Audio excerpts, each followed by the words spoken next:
Hi, this is Jen Rubin, and this is Jen Rubin's Green Room. I don't know if I can take all this good news.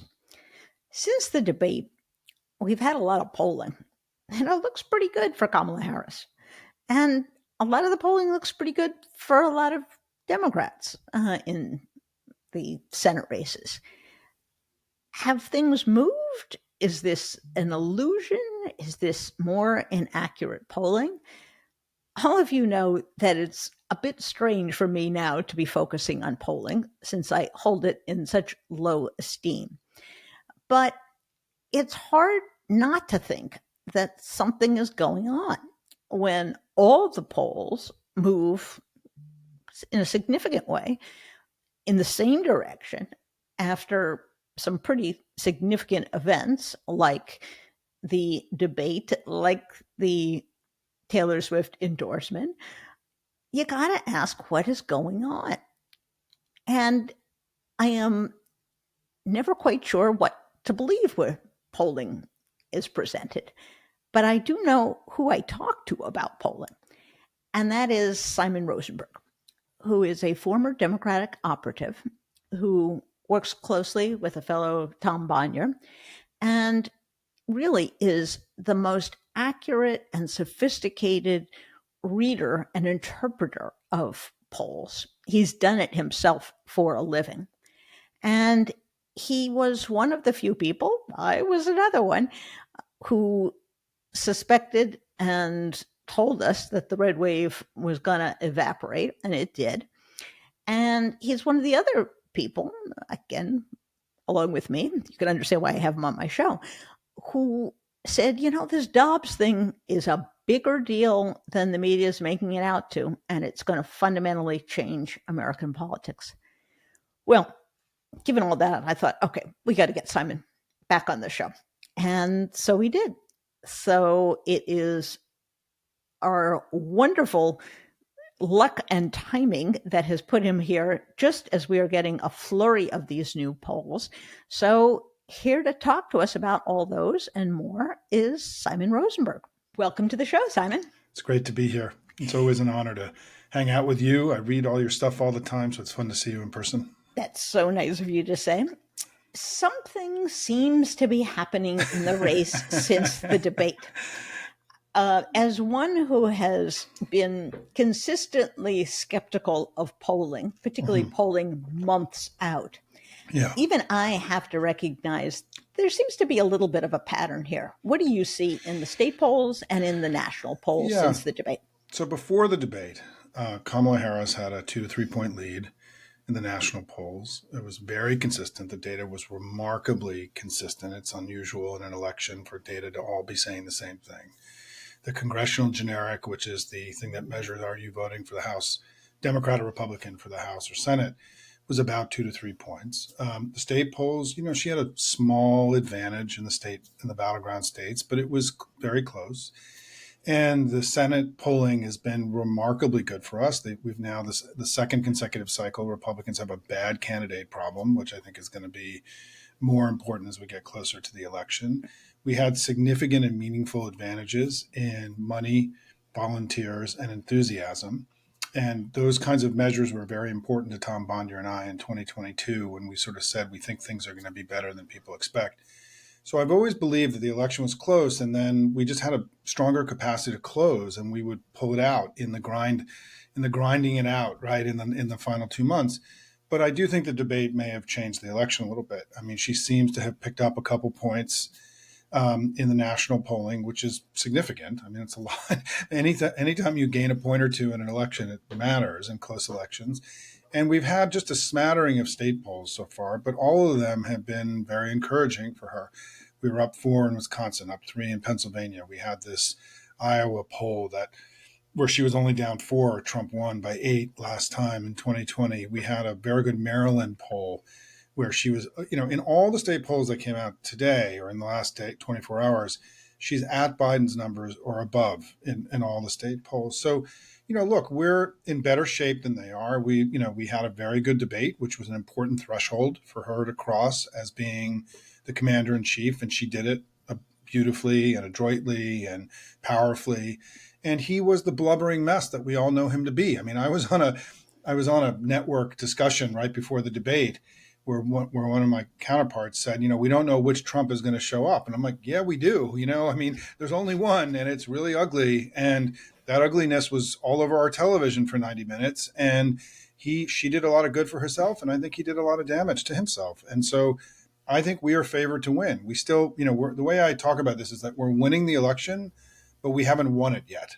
Right. And what we now have to go do in the next 50 days, with early votes starting just in a few days, is we got to prosecute this advantage we have and go kick their ass. What do you see in her favorability numbers? Yeah. Is she becoming more popular? Is he becoming less popular? Or is it both? Well, it is. Thank you for asking that, because I actually don't talk about that enough, because in some ways I'm still kind of stunned by the data. She's regularly polling with higher favorabilities than unfavorabilities. And we haven't really seen a major politician like that in a while in American politics. And I think it's, they talk about political physics or electoral physics. I mean, she's doing something right now that was, sort of many people believed we wouldn't see a major politician achieve positive status on favorabilities again, just because of the polarization of the country and the partisanship. So she's really in a very strong place. Depending on the poll, she's got 10, 15, 20-point advantages on favorability over Trump. And with so little time left in the election, the likelihood of Republicans denting that or fundamentally altering that is not high. It doesn't mean they couldn't. Things can happen. We all know that, right? But this is an important part of what's happening. It's another reason why the election really isn't as close as it appears right now, because again, as you prosecute a campaign, certain things start to happen, and we're going to be spending more money. We have more volunteers. We're going to be talking to more voters. We've got heightened enthusiasm, and our candidate is much better liked than there's his, which matters. And he's also saddled with some of the ugliest and most unlikable Senate and gubernatorial candidates in the country, in the battlegrounds, which is going to further and the worst VP pick in American history or modern American history. And so the thing is, they're like a negative sentiment machine. Like, it's just negative ugliness every day that they're pumping out. And they don't have the ability at this point, right, to really generate, Joe Biden's the president. We're going to have interest rate cuts this week, right? He's, good things are happening in the country that we can take credit for. What do they got? They got cats and dogs. They got sharks and batteries. They got like the craziest guy we've ever seen. And it isn't going to get better. And so we're in a good position, but we all recognize that anything can happen in our business, particularly in the age of Trump. And we just got to put our head down and keep working really hard. Traditionally, vice presidents don't make a difference. But you have a 78-year-old candidate who could just decompose even more than he's decomposing. And you have someone who kind of reinforces all of Trump's worst qualities, the meanness, the lying, the racism. Does JD Vance make things worse for Trump, or is he kind of a non-factor? No, I think he's a major factor in this race. I think what he did, I think something important happened with JD Vance was that sort of the kind of unfathomable misogyny of his new strain of MAGA has become a massive, I think, motivator for the Democratic coalition. His misogyny is shocking to me. I mean, I can't believe it. I mean, when I watched that first video of him saying within 24 hours of him being picked, I didn't really know a lot about JD Vance, to be honest. I hadn't really followed him. He just got elected. He's kind of a new guy on the scene. I knew he had written a book and had been around. And so I didn't really have an impression of him as a odious and dark figure, right? It just wasn't sort of my vibe about him. I just didn't know. And I watched this video 24 hours. By the way, I have a little cold. I'm sorry. But Quite all right. 24 hours after he got picked, of him saying that he thinks that women who are being beaten by their husbands need to stay in their marriage for the good of the children. And I couldn't believe it. I mean, honestly, like, I've been doing this a long time, right?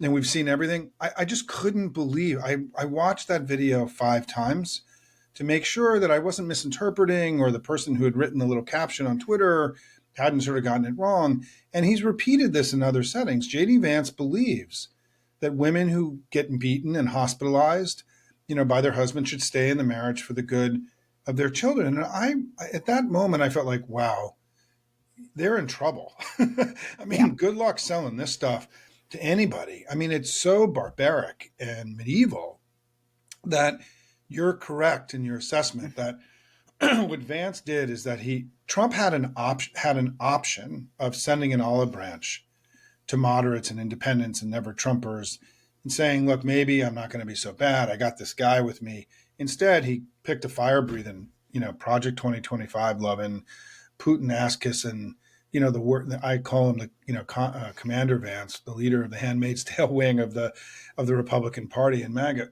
And it was just such an insult. And by the way, I think it was central to one of the reasons they didn't get a big bump out of the convention.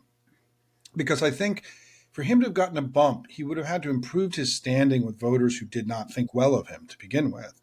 And that fundamentally didn't happen. And so I think it was not only a missed opportunity, but Vance has been, as we know, right, from his polling data, far more unpopular than Sarah Palin and Dan Quayle, which puts him in, pretty rarefied territory as a for a guy to become this unpopular this fast ain't easy in our business, because I think Americans generally want to think well of their leaders and they aren't quick to sort of think ill of somebody. So for Vance to have become among the most unpopular politicians in the country this quickly, was a pretty remarkable achievement for him.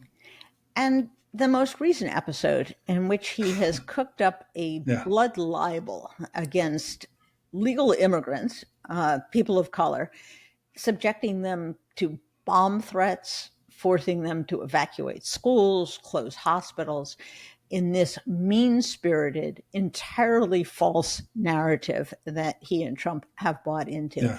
seems to have, in my mind, also done something to the media.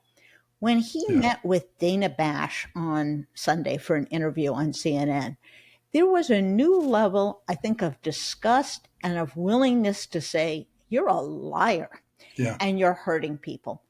What do you think this episode does in terms of the coverage, in terms of how he's perceived? I think it's a great question. And I do really believe that the basic fundamental political dynamic in the media for the last few years has been underestimating our strengths and overestimating theirs. I think this Right. has been sort of the basic approach, right? Where their sins are ignored and ours are amplified.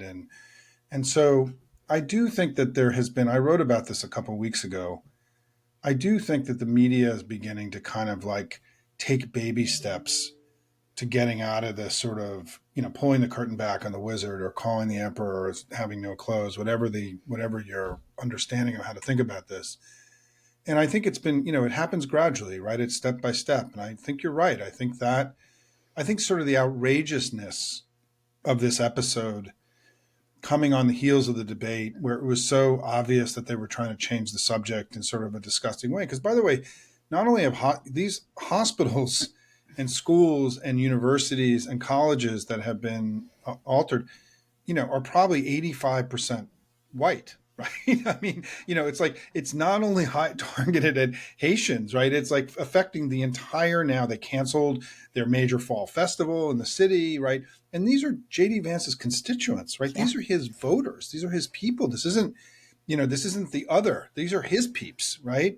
In a very Republican city. And it is, no, I do think that you're right that in this crazy game that we're in every day, Kamala's strong performance made her stronger and more virtuous and more correct and more powerful in the media's mind. And Trump, there was blood in the water with Trump, right? Yeah. He looked unbelievably weak and pathetic. It was undeniable. He was, by the way, I would argue just as weak and pathetic in the first debate, but that got obscured by Biden's, you know, terrible performance.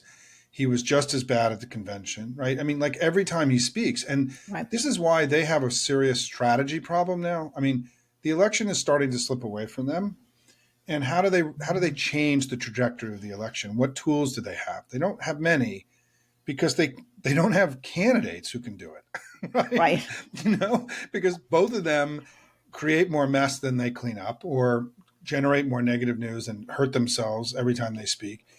And so they have to do it with advertising. And the problem is we're going to have more money and more ads and greater field operations. So, they're in a really difficult spot. They don't really have any obvious way to change the trajectory of the election. We know from 2016 that I was saying similar things in October of 2016, and then they found a way to change the trajectory of the election. They had James Comey do it for them. And so there's always a possibility that extraordinary things happen, which is why we got to run through the tape or whatever anybody says. But they are now in I think the recriminations of the down ballot Republicans, because, and people who still care about the Republican Party. I mean, it was interesting to watch some very prominent Republican senators, for example, go after Trump for Laura Loomer, and really kind of break character, right, around something that to all of us seems kind of obscure and weird. But where that's the place they're going to break from Trump, right? Not on all this other stuff. They're going to break about having Laura Loomer around, and what do we need to know? And so I do think that this has been a really, really bad, stretch for Trump and Vance. And the problem is it's getting late. Yeah. And, their ability then to, the way to think about it is that, it's halftime and we're up by a few points and they have to, claw and get their way back in it. And it's not going to be easy for them. Trump can't do another debate, right? That would be one option. And he may agree to it at some point, right? They may decide to do the Hail Mary and have him go and do another debate. But man, it's just, somebody who's worked on campaigns, it's just very hard to see their path forward. That isn't anything other than just a lot of trouble for them at this point. And who does have a debate upcoming? JD Vance. And I have not entirely in humor suggested he might not be able to make it. And it would be a good idea to pull him. Obviously, when he goes and screws up, Trump will disavow him. But as you said, the more you see of these guys, the less people like them. Let me shift gears just a little bit to House and Senate. Yep. In House races, traditionally, they've had less name ID. So Right. as goes the presidency, so goes the House. Is that the case here? And are there other factors at play that may allow House Democrats to either do better or they should be concerned they might be doing worse? Well, it's a great question. These are all good questions, Jen. I'll come back on. I'm enjoying. I know you're doing good. I mean, this is an interesting interview, actually. And I shouldn't expect anything less. By the way, I should say. It's a very interesting question about how House races work, because when I was the senior advisor to the GCCC in 2018, a lot of our strategy was we felt the midterm would be bad for Trump. And we just focused on getting the name ID of our candidates up, because in 2016, there had been, during the presidential year, an enormous drop off from Clinton down to the House candidates. And, so this huge swell of money that's come into our system and swell of volunteers that has also not just come into Harris and Walz, but it's come into every federal race. Every Senate and House race has seen an enormous upswelling of money and volunteers to do the work. That is, above all else, that's going to go towards name ID, right? I mean, and make sure that when people vote at the top of the ticket, there isn't a significant drop off. And so we have more tools because of all the money our grassroots is giving and all the work they're doing. And because many of, we have 8 or 9 of the key races are in places like New York and California, where they can draw upon huge reservoirs of volunteers.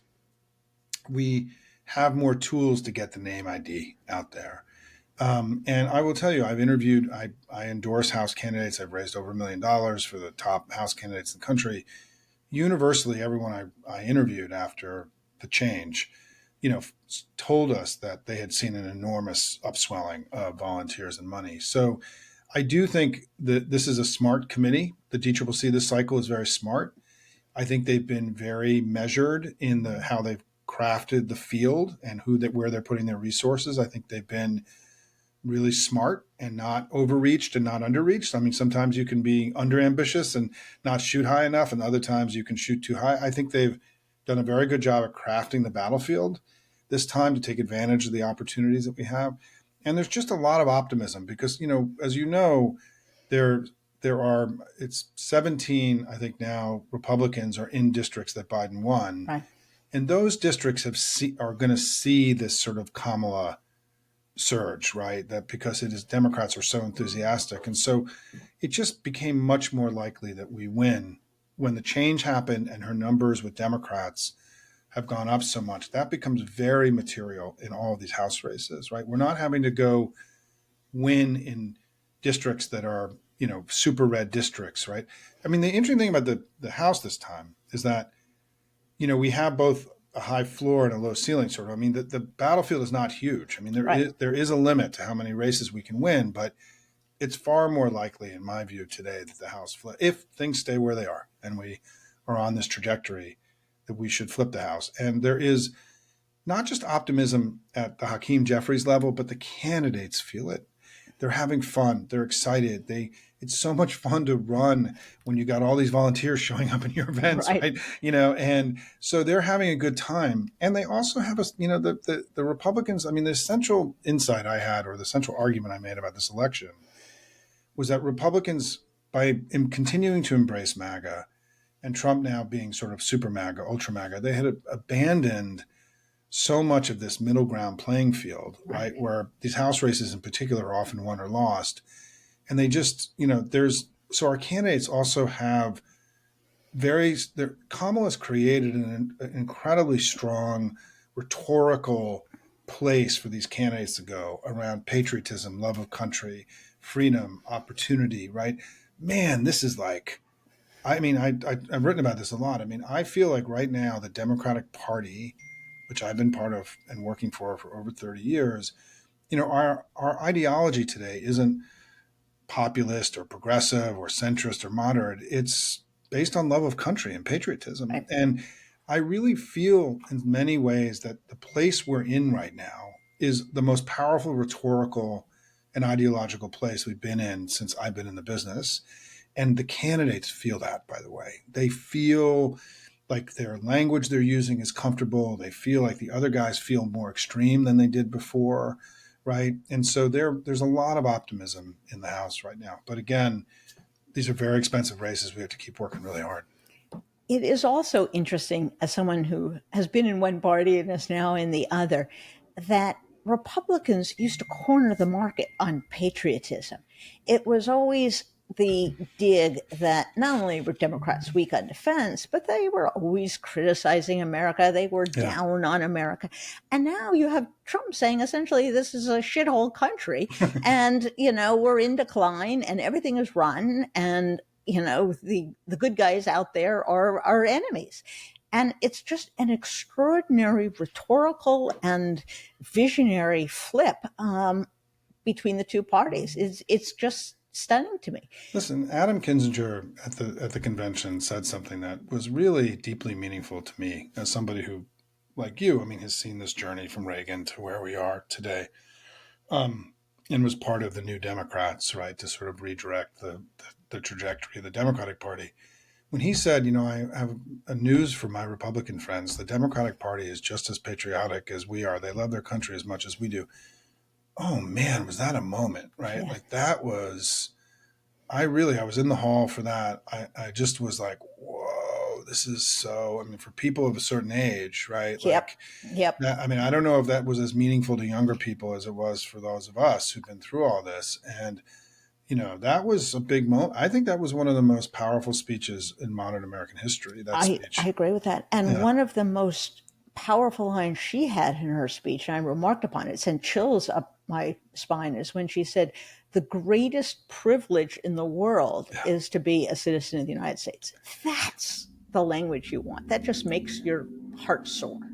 I think that one of the things that people underestimated about her, and I was on, I do a podcast with Tara McGowan, who's a very brilliant young woman that I've gotten to know. And she said, for all the women who feel underestimated in their Yes. careers, Kamala is like out there for us, right? Exactly. But one of the ways I think that people maybe underestimated isn't the right word, but didn't understand, perhaps is the right way to think about it, is that she is a child of two immigrants who came here from very far away to be here, and immigrants tend to be the most patriotic. They Yes. serve in the military more, right, than anybody else. They, all these measures of patriotism that, because they're closer to that. They actually have lived in a time with people who came here because of the idyllic America that we all want to believe is still there. Yes. And they are loath to let go of that, right?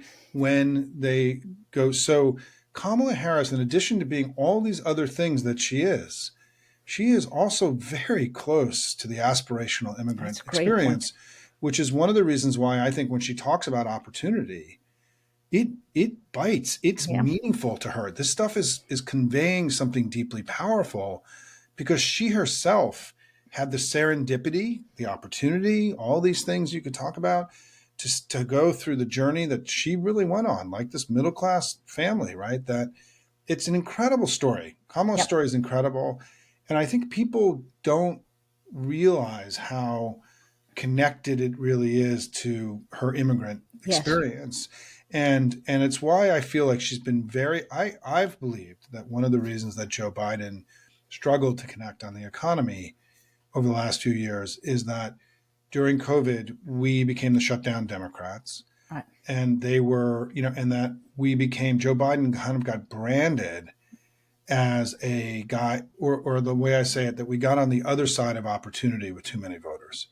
She's putting our party back on the right side of Right. opportunity. And this is very powerful for us. Yes. And the fact that the FT had economic polling data showing us now being ahead on the economy over Trump is a huge political achievement by the Harris campaign. Right. It's huge. And they deserve a lot of credit for that. As someone who insisted abortion and Dobbs was much more important than the conventional wisdom and railed at my colleagues in the media that argued, oh, it's not going to be any big deal, it'll be a wash. It still has surprised me that abortion has remained as salient as it is.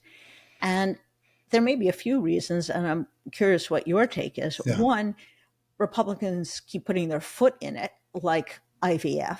And the other is the reality of this cruel, misogynistic policy that all of us predicted Yeah. is, in fact, coming to fruition. And we just had a report this week from ProPublica, Yeah. which is a national treasure, that at least two, and they suspect more, women in Georgia died Yeah. because of these bans. What's going on here, and how do you think that's going to continue to ripple through the body politic?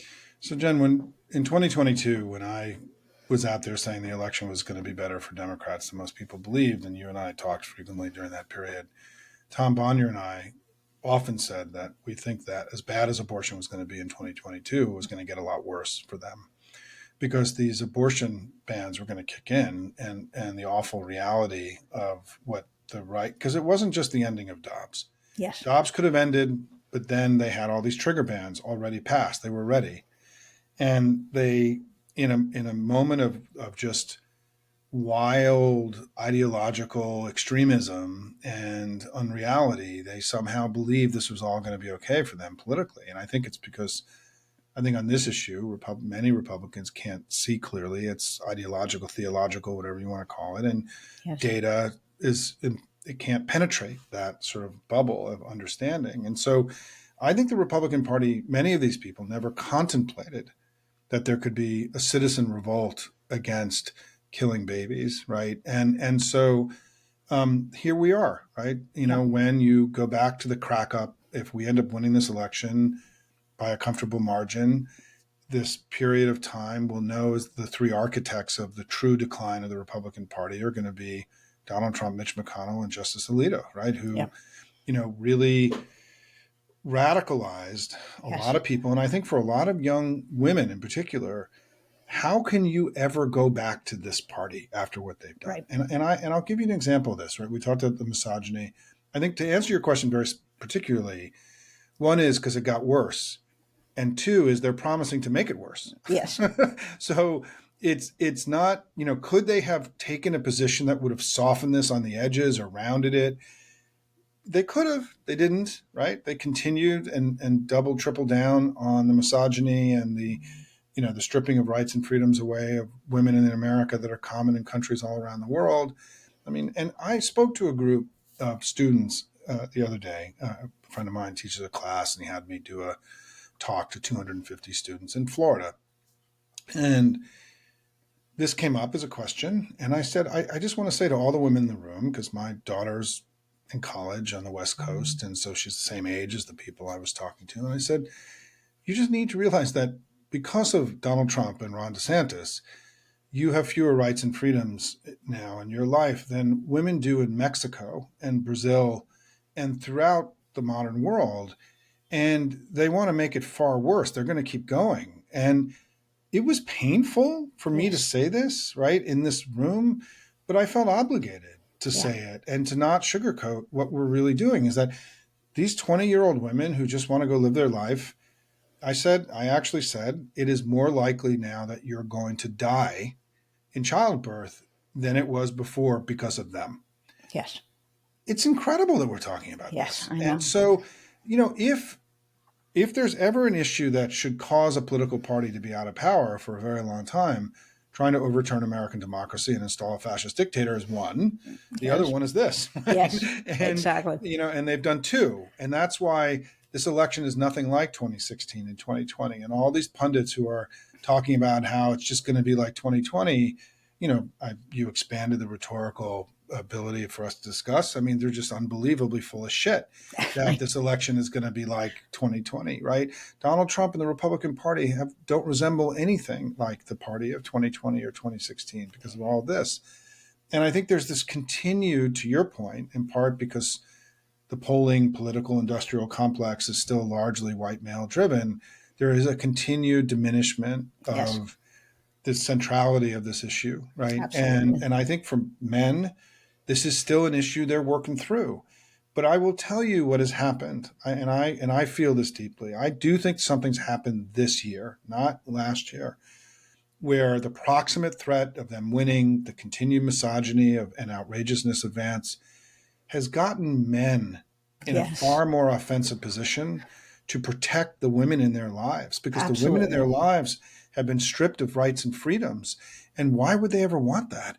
And Very now it's true. going to get worse. There's like an attack on women. And so I Yes. think men are now becoming more radicalized by this than they were before. And it's why this is becoming a huge toxic political stew for the Republicans. They're in if they lose the abortion ban, there are two stories that I think are not getting enough attention in the national media, right? One is what happens in all these battleground states where Republican senators are losing by, between 5 and 10 points. It's very unlike, do they all drag Trump down? Do Democrats able to use the unpopularity of the senators, candidates to beat up Trump? It's a huge, important dynamic of this election that was not present in 2016 and 2020, coupled with the abortion ballot initiatives, which we just don't, there's been virtually no attention to how they're going to impact places like Montana and Arizona, right? And if we win the ballot initiative in Florida, and if Ron DeSantis, loses that, given how hard they're fighting, it is going to be an incredible blow to this movement, to the Handmaid's Tale, wing of the Republican Party's efforts to, the idea that there will be confirmation they've gone too far Yeah. and they Yeah. need to pull back and they need to readjust and hopefully someday sue for peace on this, which is what we want. I would say two things. One is it really does help to have a male second gentleman who does get out there and support a strong woman. And I would not underestimate his role as a role model Yeah. for other men. I think he's been marvelous on many issues, including this one. I would also say I had to laugh. Someone did a poll that said, since 2016, young women have gotten to be more progressive. I Right. had to laugh. I wrote a book about it. Yes, it's how women saved democracy. They Yeah. were injured. They were floored. They were devastated by a country that would elect Donald Trump. So, yes, Women and young women have become more progressive. Let me Yeah, transition to what you were just talking about, which is the Senate races. When you yeah, looked at the map at the beginning of yep, the season, it didn't look great for Democrats. You had Ohio, you had Michigan, which is kind of iffy. Of course, you have Florida, Texas, you also yep, have Arizona, Nevada, which can be dicey. And, you were thinking, oh, God, they could lose 4, 5, 6 seats. yeah, It seems like the only seat where there's real concern at this point, and caveat, caveat, caveat about polls and yep. subsequent events, might be Montana. And I'm not even sure Montana is at risk. Why Yeah. is this happening? And why are Democrats talking about Nebraska, Florida, Texas? Yeah. Look, it's amazing. And I think this is why, I said this in a discussion I was in earlier today that, we're ahead by now 3 to 4 points in the national polls. We're ahead in the congressional generic. We have, we're now seeing, by similar amount, we are seeing these huge financial and enthusiasm and volunteer advantages. And we're seeing Republicans just sucking wind in the Senate races. Yeah. They sucked wind in all these off year special elections over the last 2 years. And, there's like no good news here for them anywhere. And so I do think that where the map is now is that we are in, comfortable positions in virtually all those races. And particularly, and I think that the stuff with cats and dogs having been in Ohio, I think Democrats are probably going to redirect more money into Sherrod Brown, who is winning, Yes. but there's now kind of uncertainty in that state, right? Like there's volatility there now that we just have to make sure he comes out the other side of, right? And so I think there's a renewed call to keep focusing on him. He's leading, but that's a little bit closer and it's a much harder state. And then Montana, the way the family views Montana right now is it's a toss up. Yeah. I mean, I know that the last two polls that were done, which the Republicans are spinning very hard because they need some bit of good news they can try to find somewhere, and they're overspinning this. The last two polls that were done in Montana that showed Tester down were done by the Republican Party of Montana and by Trump's pollster. And I'm sorry, like Yeah. I'm not going to really rely on those people to really tell me the true picture. Right. The last public poll done before that, done by a Republican pollster, had Tester ahead, right? So in talking to one of the top Senate people a few days ago, the way we talk about that race is that it's a toss up and it could go either way, and we just have to keep working really hard. Will one of these other stretch Senate races really materialize for us? I think we're going to know very soon. I think that, Kamala's so new, right? I mean, like everyone was so cautious that Yes. this sort of positive stuff that was happening, was it firm ground? Was it a bounce out of the convention? Like, it's so wild. None of us, this would, if you had told this story of Kamala Harris's rise from Biden, it would have been rejected as a season arc in West Wing. It would have been impossible, right? Right. And but here we are, and I think there's been a lot of just generally sense that people don't feel firm ground yet. They don't really know that this continued surge to us is lasting, is a structural change versus a bump, right? Right. That could recede. My own view is I think it's structural. I mean, we're going to find out. And I think the party committees are probably spending an enormous amount of money right now Yeah. in really trying to understand where Texas and Florida really are. And what your viewers and listeners need to realize is that going into those states is $100 million thing, right? This is not, yes, we can win those states, but at what cost? And what does it do to other places? Does it mean we lose Ohio, right? Like, so it's not simple, and there Yeah. is not unlimited money and resources. And so I think we should be encouraged by the polling we've seen in Texas and the polling we've seen in Florida. It means lightning could strike, right, in these places. It means that Nebraska, perhaps, and Missouri, right? I mean, this poll in Iowa had to have came out a few days ago from Ann Seltzer in the Des Moines Register. Kamala Harris was down 4 points. Trump won that state by 8, so she's overperforming the 2020 numbers by 4 points. in a state where we haven't even set foot in there Yep. in years, right? And that, I think that for anyone who's doing real analysis, who's really in the game and not a jokester, that poll shook things up a little bit because it Yep. meant in a red place where we were not spending money, we were not competing, in any meaningful way. And remember, I think that part of the legacy of this is that the governor of Iowa, right, endorsed DeSantis and campaigned against Trump. And I think that, there's bad blood with Trump in Iowa. And so some of that carried over. And so, I think my advice to everyone here is that the election is wild, and people who do data are going to be naturally conservative because what's happening is so extraordinary and Yes. so unpredictable that you can't let 30 years of experience, 20 years of experience, dictate that, yeah, we'll go, but man, like this has to be real. It can't be ephemeral. Yes. And we can't make a big commitment into Florida and then burn $100 million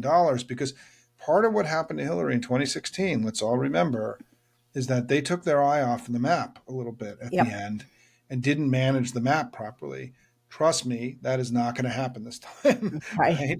And Right. everyone learned from that. It was like these lessons that will burn in Democratic Party operatives for 30 years. And it's why you're seeing this sort of conservatism about the map.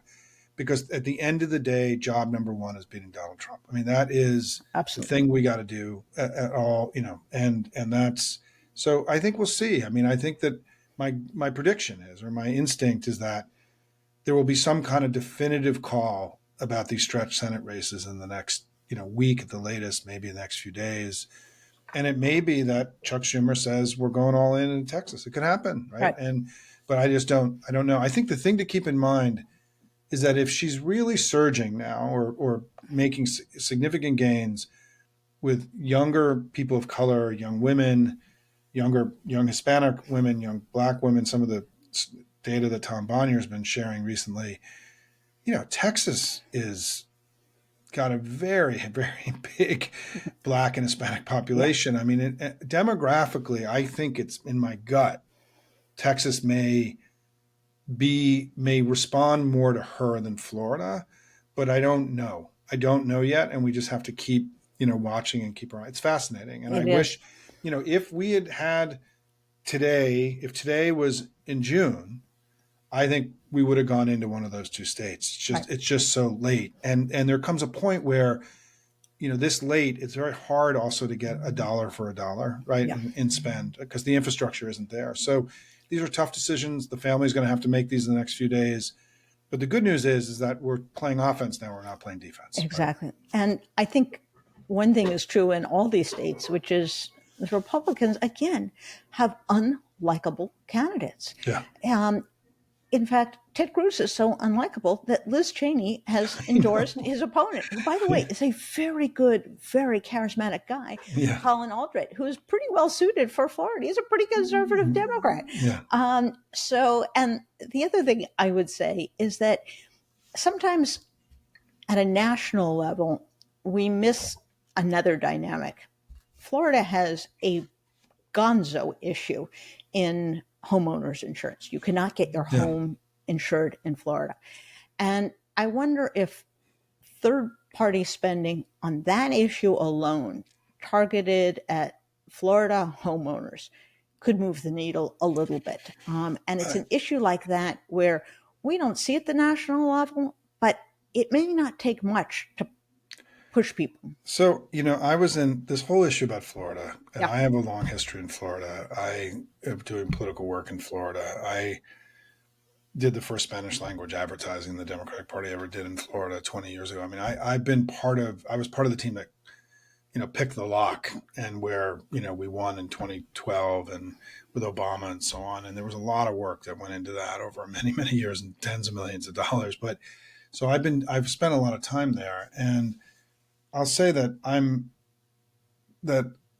there is the ballot initiative, what's happening about the abortion ballot initiative is a little bit stunning to me. I mean, I knew all the polling last year in the spring was that it would get over 60 and pass, but it's still over 60 in polling and it's September. And there are a lot of Republican women very publicly working to unravel the 6 week abortion ban in Florida. And this is a huge problem for DeSantis. I mean, this is a cleavage. I mean, just in the way you had your own journey, Yes. right, through all of this. The whole political science theory is that if you vote for a certain party 3 times, then you're now part of that party. And, we now are going to have Republicans, former Republicans, they may still consider themselves Republicans, the equivalent of Reagan Democrats, right? I don't know what we're going to call them, Harris Republicans, right? Harris Biden Republicans. We now will have Republicans in these battleground states who voted with us in 2018, voted us with in 2022, voted with us in 2020 and 2022, and may vote with us. And, Liz Cheney, I mean, one of the things I would love to come back on after the election is, do people like Liz Cheney and Adam Kinzinger at this point is going back to even some newly reconstituted center right party even really possible, right? I mean, she's now, for the second election cycle in a row, she's Yeah. endorsed Democrats. She's now campaigning for, she's now the second cycle in a row. She's campaigning for individual Senate candidates. She's voting Democratic. There's something really kind of incredible here. And one of the things I wonder is that, we had a huge party realignment 60 years ago in America in the 1960s. Are we going through something that's a little bit more profound than we even understand right now? Because I think the assumption is that many of these folks will just snap back go into some reconstituted center right party, either called Republican or called something else. I don't know. I mean, what happens if the new RNC chair in January, if Trump loses, is a fire breathing MAGA person? And Right. and so I think what's going on with Republicans, like the things we've discussed earlier, it's been downgraded in significance in ways that I always have felt have been wrong. I mean, I feel the fact that, I'm on the same team now with Dick Cheney and Yes. you and Stuart Stevens, and Bill Kristol. I mean, like, oh my God, like, Yeah. how is that even possible? Thank God all of you have shown the courage, right, to stick to your knitting. And so I think that this is really, I think, a much bigger issue than we all really understand because we're living through it. But there's something we should talk about this after the election because it's really important. I think that is a fascinating, very timely point, and we will Yeah. have you back after the election because we're going to want to know what happened and why it happened. Thank you so much, Simon, not only for talking sense, for talking people off the ledge continually, which, seems to be your job. By the way, I get the same comment from people. Oh, thank God you've kept me sane. It's like, hey, I'm practicing medicine without a license. Sorry. But thank you for all you do. And thank you for the data, the facts. Facts matter. So They do. thank you. And we'll look forward to having you back another time. Thanks so much, and keep up the great work, Dan. I enjoy our back and forth in DMing and other things when we just two of us look at each other, and go, "What in the world was that?" Right? I mean, just Exactly. the craziness that we're witnessing with our own eyes. It's been fun to be with you, and thank you for all that you do. It's a fun ride. Wow. I feel like I learned a lot about polling and about the polls from Simon, as I always do. And I think there are 3 or 4 takeaways from all of this. One is it's okay to believe good news, but, and that's the big but, you haven't won anything yet. That all of this says that you're in a position to win, but you haven't won. A lot of the optimism that you hear from Simon is dependent upon us using that money, using those volunteers to drive the vote, to drive public opinion. And that has 7 more weeks to go. So nobody's won anything. It does mean you would absolutely rather be the Democrats than the Republicans. Because as he described it, not only are the Republicans behind, but they got nothing to change the direction of the race because their issues are cruddy, their candidates are worse, and at some point, public opinion hardens, as it were. People say, okay, I saw the debate, I made up my mind. And throw in early voting, and Republicans are running out of runway. So that's number one takeaway. Number two, I think, is that candidates matter, people. Remember when Kamala Harris was elevated and people said, oh, she's the worst possible candidate. She was too liberal. Or they said, oh, she got off to a bad start. There are much better candidates out there. Someone who's never run for national office. Let's get one of them. No, no, no. It is not your position on issues, which you can calculate along some timeline and some spectrum, that is going to determine who is going to win an election. It's the candidate quality. And yes, ideology is part of that, but it's so much more. It's relatability, it's intelligence, it's empathy, it's the smarts to pick your spots. It's all of those things. And Democrats are smarter and they've got better candidates. And there's no better example of that than Kamala Harris. And we're seeing it again in the Senate races, where the Republicans have picked just dodo birds. And it's not surprising then to me that all of their expectations, oh, it's a red state, oh, this guy is too liberal, have not panned out, because it matters what candidate is on the ballot. It really does.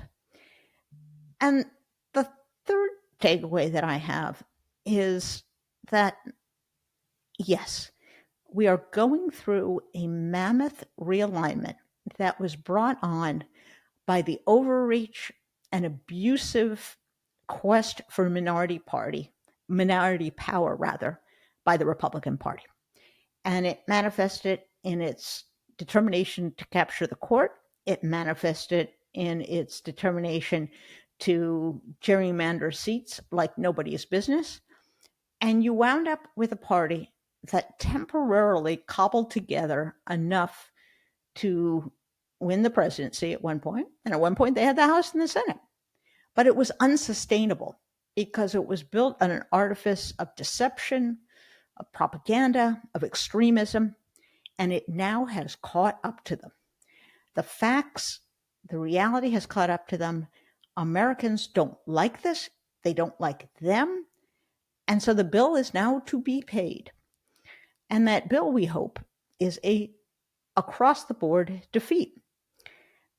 And that's the final point I have, which is the margin of victory matters more this time than in any other election.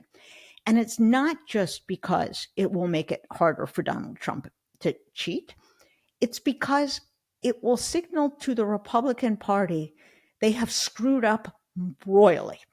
And they cannot continue to go down the rule of hijinks, of vote suppression, of vote manipulation, of propaganda, of conspiracies in the hope they can craft a slim majority and attain power. If the margin is big enough, it may penetrate their brains, and at least some of the donors' brains, that this is a losing strategy.